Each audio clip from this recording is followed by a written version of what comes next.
One PTPN, One Culture, tumbuh, juara, bangun negeri. Perkenalkan, nama saya David Eston. Jabatan saya saat ini adalah Asisten Pemasaran Komoditi. Unit kerja saya adalah di PT Perkebunan Nusantara 1 Regional 2. Allah Subhanahu wa Ta'ala mendorong umatnya untuk mengelola sumber daya alam dengan bijaksana, termasuk dalam pertanian. Dalam Al-Quran, Allah Subhanahu wa Ta'ala mengingatkan manusia untuk tidak merusak bumi. Dalam surat Al-A'raf ayat 56, A'udzu billahi minasyaitonir rajim. Bismillahirrahmanirrahim. Wala tufsidu fil ardi ba'da islahiha wad'uhu khawfan wa tama'a. Inna rahmatallahi qaribun minal muhsinin. Artinya, Allah berfirman, dan janganlah kamu berbuat kerusakan di bumi setelah Allah memperbaikinya. Ayat ini menunjukkan bahwa pertanian harus dilakukan dengan cara yang ramah lingkungan dan berkelanjutan, menjaga keseimbangan ekosistem untuk generasi mendatang. Berbagai teknologi pertanian yang berkembang dapat dikaji terlebih dahulu terkait pola pengelolaannya. Sebaiknya teknologi yang digunakan tidak menimbulkan kerusakan di muka bumi.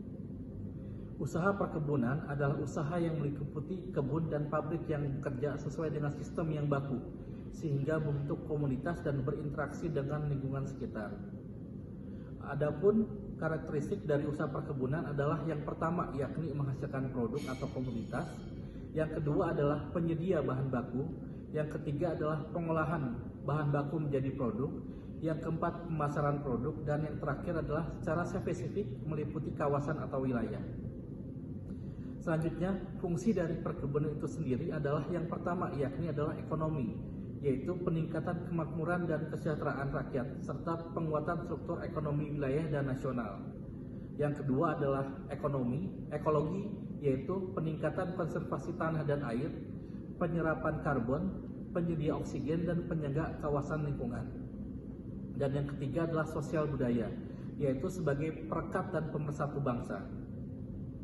Dalam usaha perkebunan, pastinya terdapat pokok-pokok permasalahan.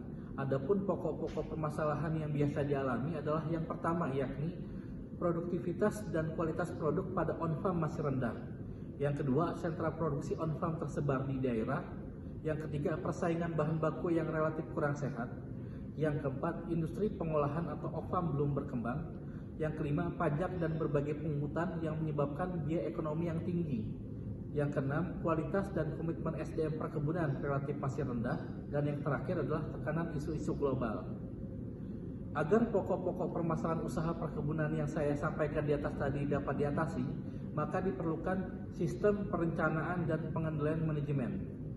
Sistem perencanaan pengendalian manajemen adalah suatu sistem terintegrasi antara perencanaan, proses, strategi, penganggaran, pencatatan, pertanggungjawaban dalam menjalankan organisasi agar perusahaan dapat mencapai tujuan secara efektif dan efisien.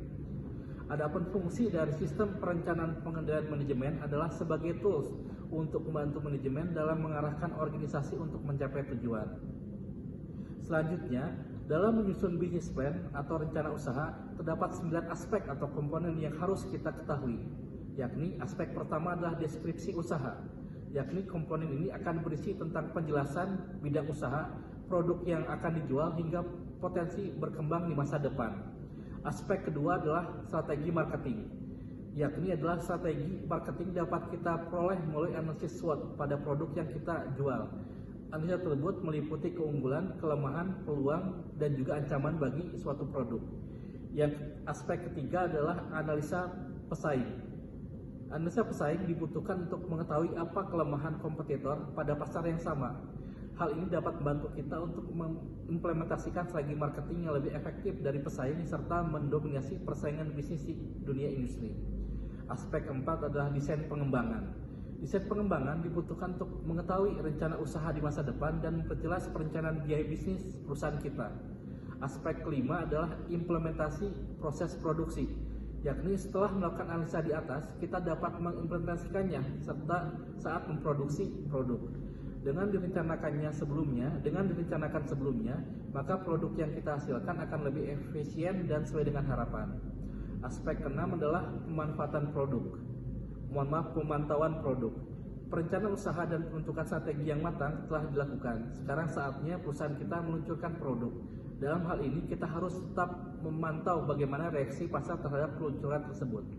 Aspek ketujuh adalah memaksimalkan manajemen operasional.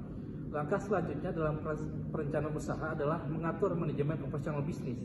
Manajemen operasional yang dimaksud adalah terkait pengaturan alat untuk produksi dan bahan baku yang digunakan.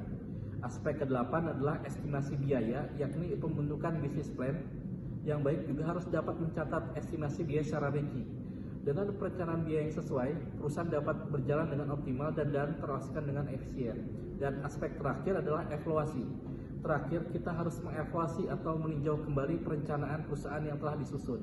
Perencanaan di atas tentunya akan mengalami sedikit perbedaan ketika dilakukan di dunia nyata. Demikian saya sampaikan manajemen bisnis perusahaan, yakni dengan memperhatikan aspek-aspek perencanaan perusahaan di atas secara komprehensif, kita selaku pelaku usaha dapat meningkatkan peluang keberhasilan dalam menjalankan bisnisnya. Terima kasih.